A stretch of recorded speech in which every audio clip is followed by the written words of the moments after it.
Hi guys, it's Shyla from Uplift DAO, and today I am joined by Interlay, and they're a Polkadot parachain. So today I'm joined by Remy, who is a community manager, and Chris Russell is their biz dev lead. So thanks for joining us, guys. And can I start by asking, just to get to know you guys a bit, tell me a bit about yourselves, your background, and your journeys in Web3. After you, Remy. Yeah, sure. Cheers. So a bit about me. Hi, my name's Remy. Yeah, so I'm the community manager here at Interlay. And a bit about me. So I've worked at Interlay just a little over a year now, so coming up to 12, 13 months. But before that, my previous sort of experience was mainly centralized finance. I sort of worked in a bit of CeFi before that. And I think, everyone sort of realizes once you've worked in CeFi, you kind of want to make the change to DeFi as soon as possible. And I think, before that, I've invested in a few parachains before and some of the projects. I followed the space for quite a while. I've been in crypto for a good few years now, but finally made the full-on dive into working full-time in Web3. And, the saying, you give up your 9 to 5 in Web2 to work 24/7 in Web3. And there you go. This is me. Congratulations for making that big leap. Well done. So my name's Chris, business development. I've been with Interlay almost a year. I guess it was a bit of a kind of back and forth into crypto. Got involved in 2017. In between that time, I worked like as a chef for a bit in Canada, then moved to Colombia, worked in automation, like RPA and things like that. I worked for a tech company. Had a big interest in blockchain, stuff like that, did a few research projects, and then eventually made a few cryptocurrency trading bots and kind of learned from that with one of the developers from Team, who was my last company. And then came back to England and found Interlay, got interested in the project, spoke to Alexa and Dom, and I guess the rest is history, really. Fantastic. So it sounds like you've been on a bit of a crypto wave for a while. So yeah. Long may it continue, for better or for worse. So let's talk about Interlay. What's the elevator pitch? So how would you break it down for our guys? Yeah. So basically, in the same way, if you are a person that accrues value, Bitcoin is a good place to put that value. You can put it somewhere where no one can have control over what you bring to the world economy, and it's well documented within Bitcoin. In the same way, if you want to use the financial tools that are usually only used by institutions and things like that, usually you have to go through and kind of give up a few things. Like you have to give it in custody or someone, and usually it's uninsured. Interlay basically allows you to use the value that you accrue within Bitcoin or wherever else, and earn yield on it and move it and be paid for the value that you bring by being able to move value. Basically does this by keeping it decentralized and keeping it fully insured. So if you have Bitcoin and you want to use it, and you want to use it in the economy, you can do it. It stays decentralized for all the benefits that Bitcoin had in the first place, and you can be safe in the fact that if anything goes wrong, you're insured 110% of anything technical or censorship or anything. And it's not determined by us, it's determined by the rules of the smart contract. So everything is written there, everything's transparent, and you can move it and get value from the value that you bring by moving it in a decentralized manner, basically. That's cool. So although that might sound a bit complicated to our guys, it's basically giving you the security that you need in the DeFi space, and it's what the space is kind of crying out for at the minute. So yeah, it's an interesting project, and something that a lot of people have shown interest in. I wanted to talk to you about your wrapped BTC. So how does iBTC compared to other wrapped Bitcoin assets currently? Yes, I guess a good analogy. If I'm unsure how much knowledge people have of things like USDT and DAI and things like that. the simplest comparison is we are to Bitcoin what multi-collateral DAI is to the US dollar, in a bit more detail than that. So how WBTC works, which is a great platform to use BTC within Ethereum and things like that. That one of the issues around it is that you have to basically, to mint WBTC, you have to put the BTC that you want to use into their custody and trust them, basically, in the same way that USDT works, and they have a big amount of assets backing all of that stuff, which people don't know where they are and things like that, and it's a bit questionable. You have to trust someone, basically, and there are risks associated with trusting someone. In comparison to that, when you mint IBTC, you don't have to trust anyone. Anyone can take up custody, and it's all determined by game theory. Everything's over collateralized. So to lock your BTC, you know that vault is basically being not incentivized to steal, and you just put it in there, block it, and mint IBTC. On top of that, when you're taking up extra risk with these other bridges, and most of the time you're either fully uninsured or at best insured by ETH or a single collateral.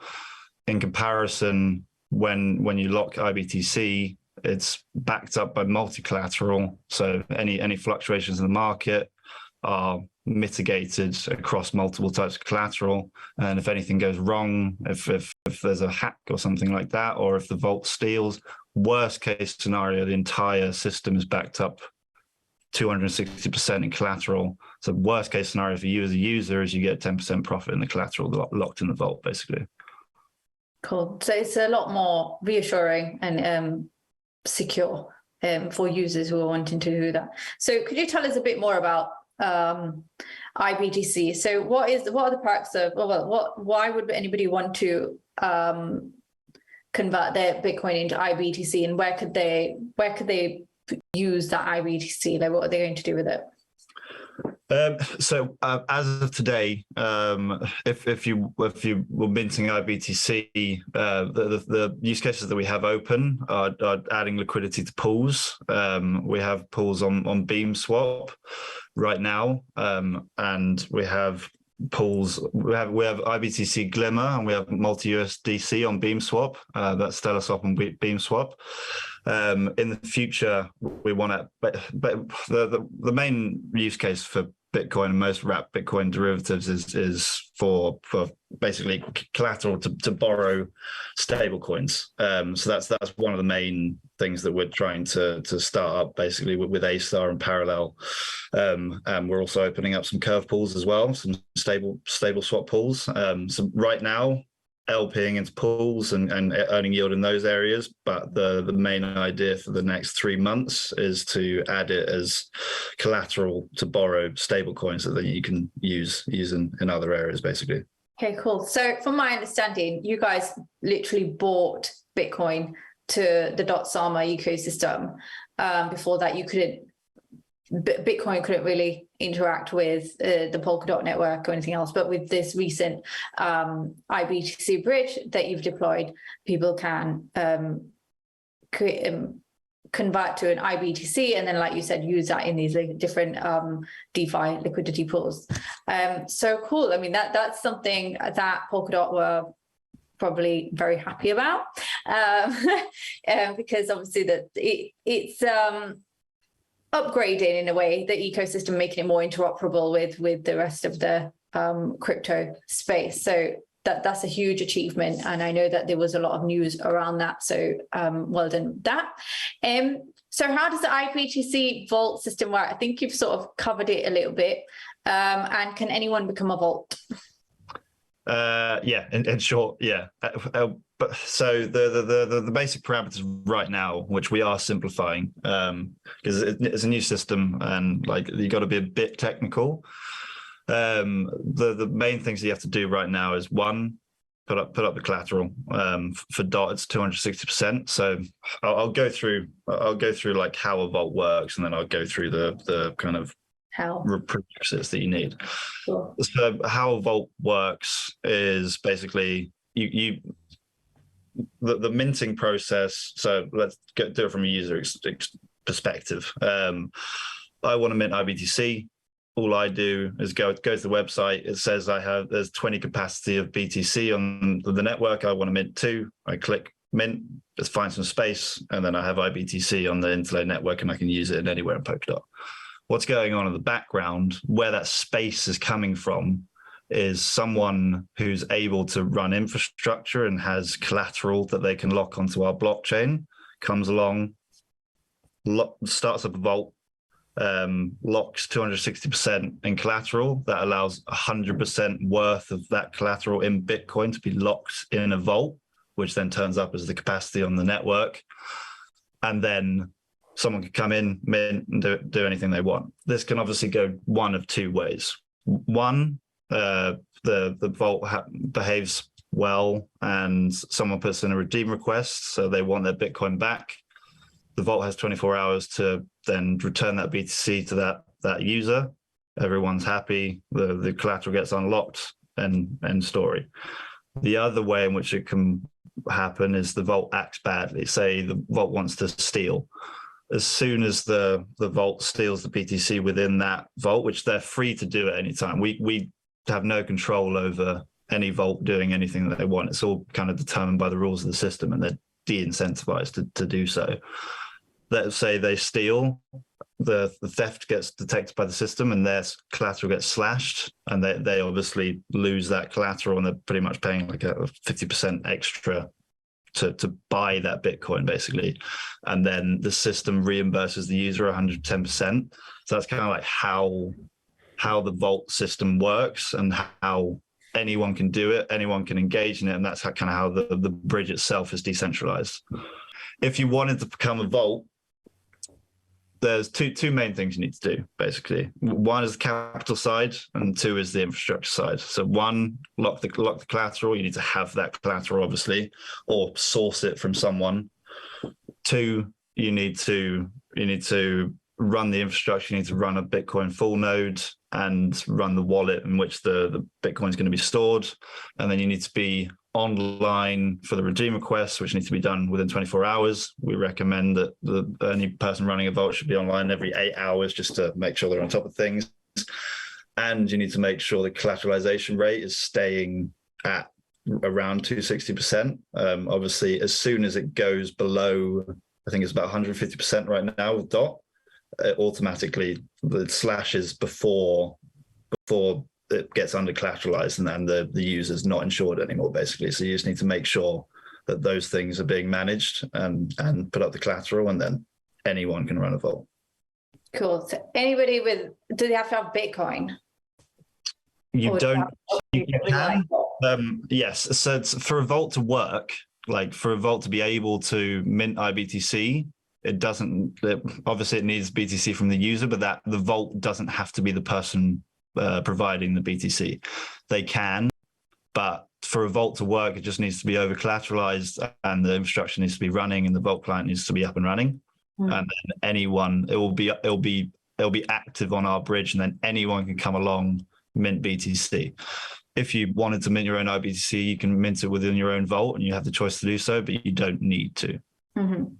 Okay, that sounds interesting. So like when you were to, like I said, it's got to be over collateralized. What can you over collateralize? What currencies can you over collateralize it with then? Right now, DOT and Inter, and then in the future, so we're looking into liquid staking, so LDOT and things like that, and a few other collateral types. The 2 main ones upcoming are liquid staking assets. So obviously you can stake your DOT somewhere else, earn yield there, and then use that collateral, use that as collateral in Vault, and then earn the rewards that we have for Vault. Compounding of it. Yeah. And then obviously on top of that, stable coins. USDC is one that we're thinking about, so that you can kind of have a different position against Bitcoin. But the 2 main ones up and coming. Okay, cool. It sounds interesting. It's something I'm definitely going to look into using my DOT for. So a lot of successful projects have ambassador programs. So can you tell us a bit about yours, and how can our community learn more about you guys, and how could they become an ambassador too? Yeah, sure. So I'm going to jump in here for this one. Yeah, so we have an ambassador program that's we actually rebranded actually. So when we first launched our ambassador program, there was basically a bit of a trial and error. So we went through a whole good few months of it, and it sort of fell off at the end. And the idea was that we learned from everything that we experienced. And for the last several months, we've rebranded, reimagined, and basically re-innovated something new. So what we currently have, and is just actually coming out of its trial period, so it's quite good timing for you guys, is the Innovator Program. Now, essentially what this is, it works quite similar to an ambassador program, but the idea is we really want to focus on educating our community and providing rewarding feedback, as well as providing actual bounties. So the way this sort of works is for the last several months, we've had a trial of our current innovators, which would be equivalent to most projects ambassadors. Now, this is something that's quite an exclusive title to get. They're basically what we deem to be the best of the best in terms of community-wise, and to be to become an innovator, you get access to a whole range of tasks, bounties, and rewards.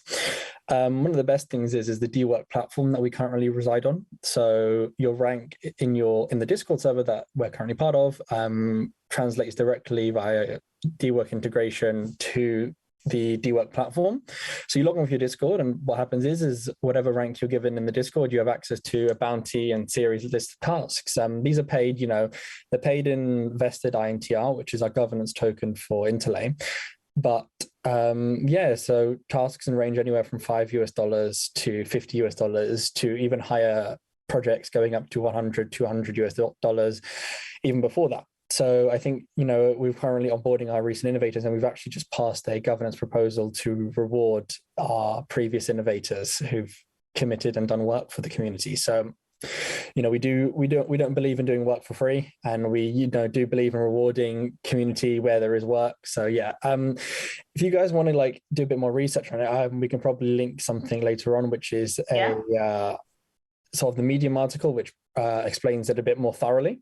Yeah, that's good. But also we'll also have a link to the DWork where anyone can get involved despite the rank. So there's a few open tasks there at the moment.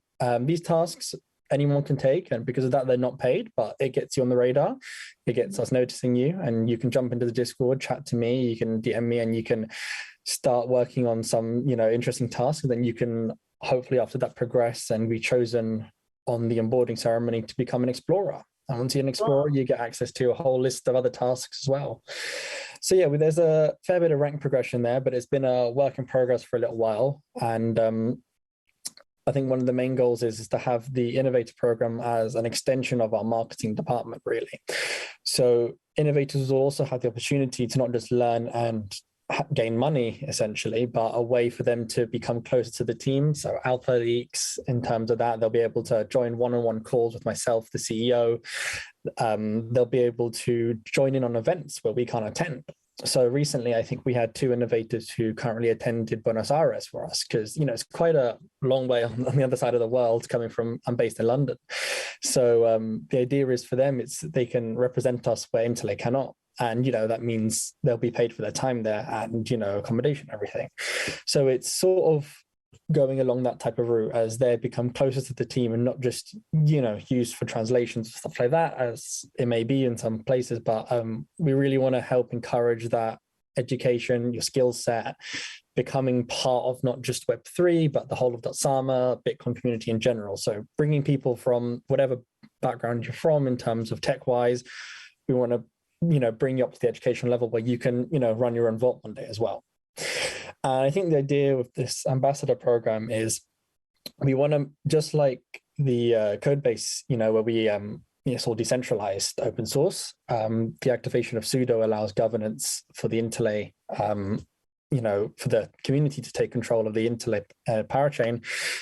This is the same thing we want to do for this program. So eventually I'll be handing over the keys to the visionaries of the program, so to say, the top leaders, and they will be basically running at full scale. They'll be given the budget and everything, and I'll be there as hopefully just a counselor to guide them and give advice when needed. But that's sort of the goal. So we're quite big on decentralization, and the reason it's taken a little while to launch this, but we finally launched, is we've got this decentralized idea in mind, and we're trying to execute that now. So if you guys are interested in joining it, we'll probably have a few links to it as well as our Discord. So it'll be good to see you guys here as well.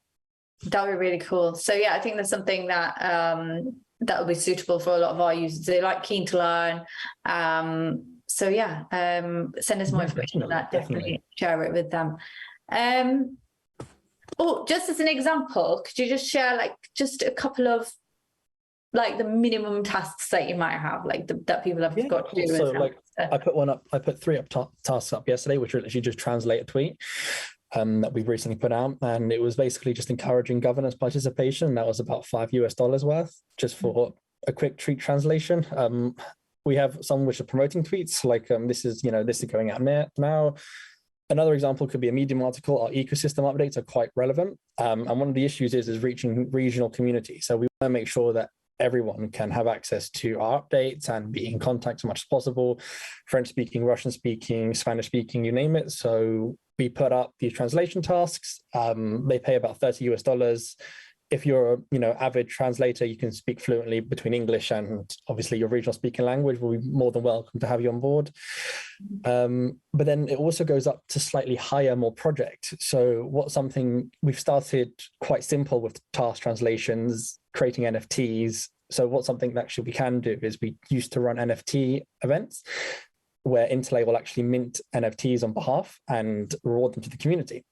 And something that we're trying to bring back to this is creating, poster educational NFTs for anything that we need, and then we'll mint them on behalf of you and then give them to you.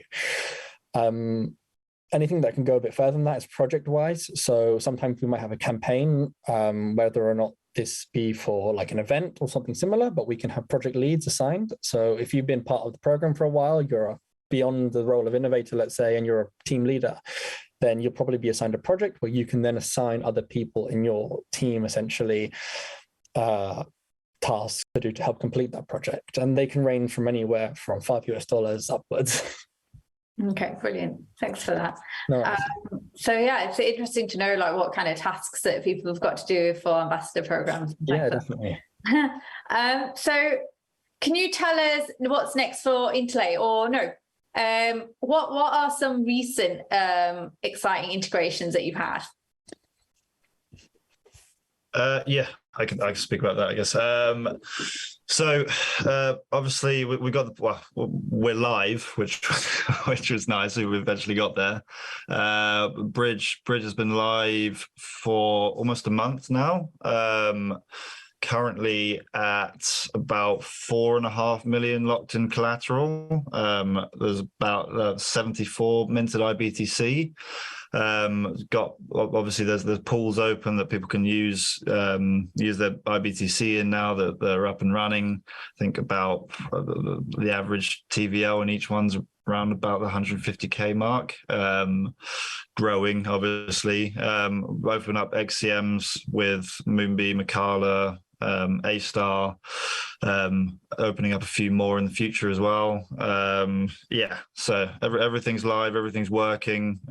Pools are being made, and then yeah, as I said earlier, the main things that we want to kind of focus on in the next 3 months or so up until the end of the year would be basically trying to get lending up and trying to get stable pools up, because wherever people can avoid impermanent loss is wherever people want to put their money, especially with something like Bitcoin, where people are usually long on it. If they're holding it, they want to either be in a stable pool or lending it out.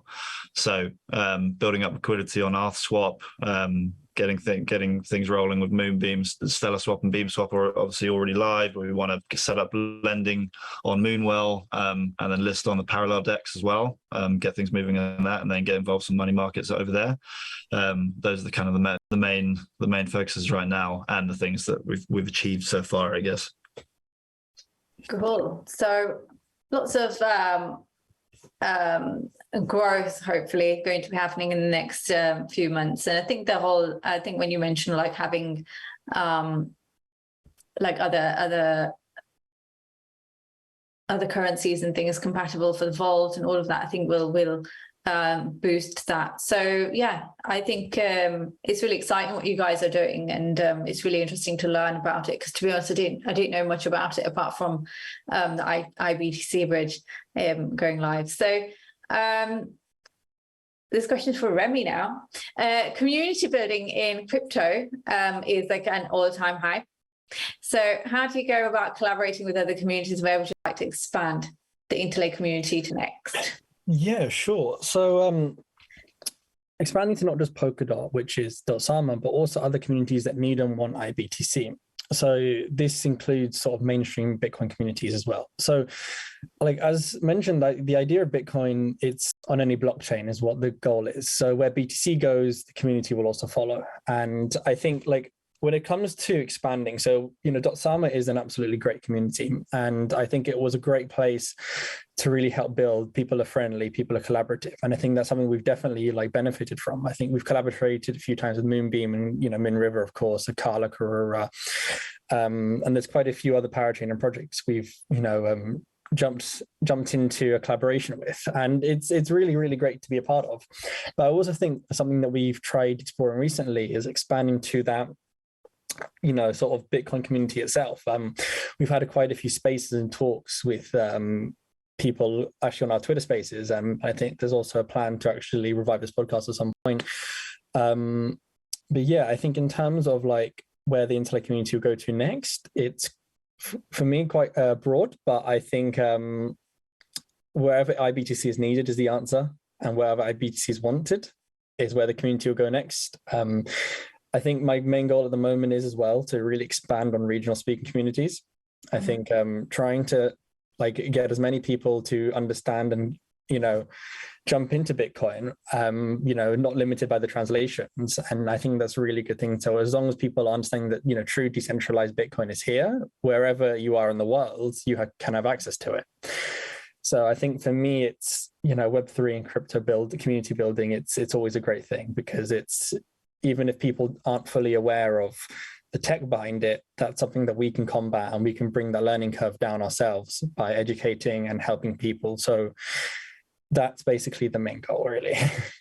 Yeah, interesting. So we want to see IBTC basically everywhere. Yeah, there's the goal. Beyond just the Polkadot ecosystem, and we can see that. We can see that happening. I guess it's just a matter of time, and it's a good time, I guess. Like right now with Bitcoin being, I mean, it take me on to my next question, with Bitcoin not being as high as it used to be, and talks of it going even lower. I think people who have been in this space for a long time, it's not something that that necessarily frightens us or puts us off. It's kind of like, we'll kind of welcome a bit of a drop, right? So we can get in. Like, I feel like we're all waiting for it to drop, because it's sort of like, yeah, I can, you know, accumulate a bit more. But like other people see it as like a really, you know, like newbies or people new to space might see it as something really negative. But we see it as, it's a chance for us to accumulate more, but also make it a bit more accessible to more people. Because if you were to tell like a friend right now who doesn't have any Bitcoin at all, no Ether, nothing, to buy Bitcoin, like, it's really low, like buy Bitcoin, they'd still hesitate. They'd still be like, yeah, but a whole like $20,000, you know, like they still wouldn't buy a full Bitcoin, whereas we'd be like grabbing it. So because we understand it. So what do you think is going to be, like, obviously it's probably the most mainstream, it is the most mainstream like cryptocurrency out there. But what do you think is going to drive the further adoption of it?